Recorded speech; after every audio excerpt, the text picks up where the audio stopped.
L'observation indépendante se définit comme l'ensemble des activités de surveillance de la gestion des ressources naturelles et de l'environnement conduites par des tiers, qui peuvent être des communautés, des ONG ou des associations.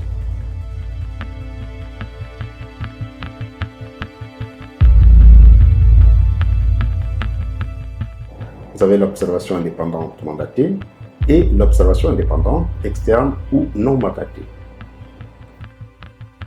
L'observation indépendante mandatée consiste à mener des activités d'observation en matière d'exploitation des ressources naturelles en accord et avec la collaboration de l'administration. Cette collaboration s'inscrit dans le cadre d'un protocole d'accord. Par ce protocole, l'administration autorise toute mission d'observation indépendante par une tierce partie.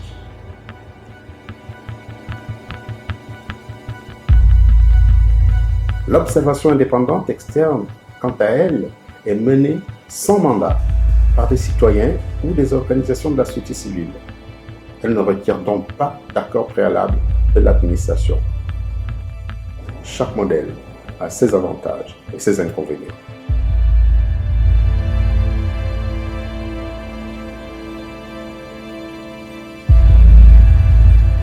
Il convient de relever qu'une mission d'observation indépendante peut être diligentée soit sur la base d'une dénonciation, soit sur l'initiative d'un organisme.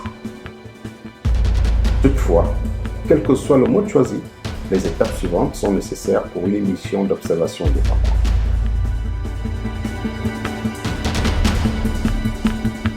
Il s'agit de définir les objectifs, la méthodologie à suivre, l'identification des zones et la description des sites à visiter pendant la mission.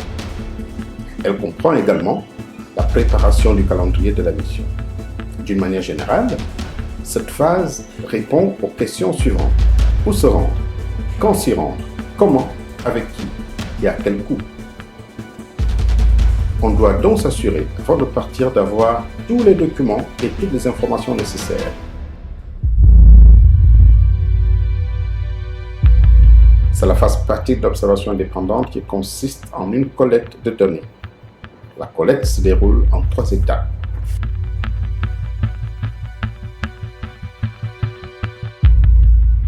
Il s'agit de solliciter auprès de l'opérateur ou de l'administration les documents relatifs à l'activité, à savoir les documents légaux, réglementaires spécifiques aux sociétés, exemple les titres d'exploitation, les cartes, les documents servant à l'enregistrement des informations que les sociétés utilisent pour consigner les données relatives à l'exploitation, au transport, à la transformation et à l'exportation, les documents statistiques que les sociétés produisent sur la base des données fournies dans les documents relatifs à la production, à la transformation et à l'exportation de la ressource.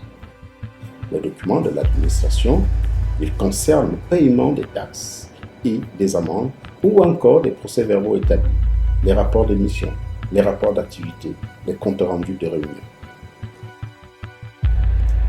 Il s'agit de collecter des informations sur le terrain à partir d'une fiche de collecte spécifique.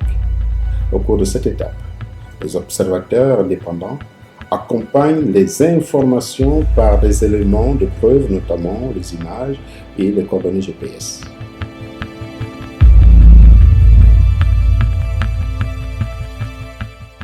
À la suite d'une information, l'ONG Brain Forest a mené une mission d'observation indépendante dans un permis de recherche minière avec pour objectif de renseigner les pratiques d'un opérateur.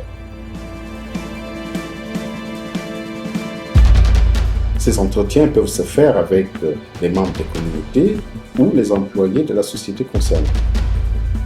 Ils peuvent aussi se faire avec des personnes ayant une bonne connaissance des questions ou points sur lesquels l'observation devra se faire.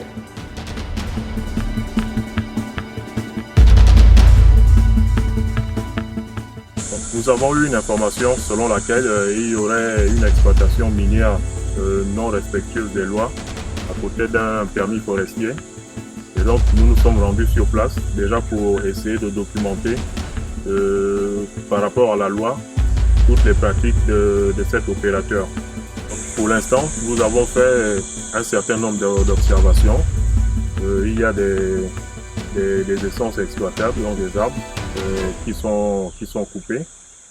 Il y a les cours d'eau qui sont obstrués. Nous avons aussi observé des huiles qui se déversent directement dans les cours d'eau. Donc toutes ces observations seront analysées et feront l'objet d'un rapport qui sera publié sur le site de Brain Forest. Au cours de cette étape, il s'agit d'analyser toutes les données collectées en vérifiant leur conformité avec la législation.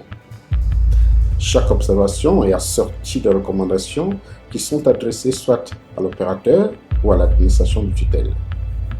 Ce rapport est ensuite soumis à un comité de relecture pour validation.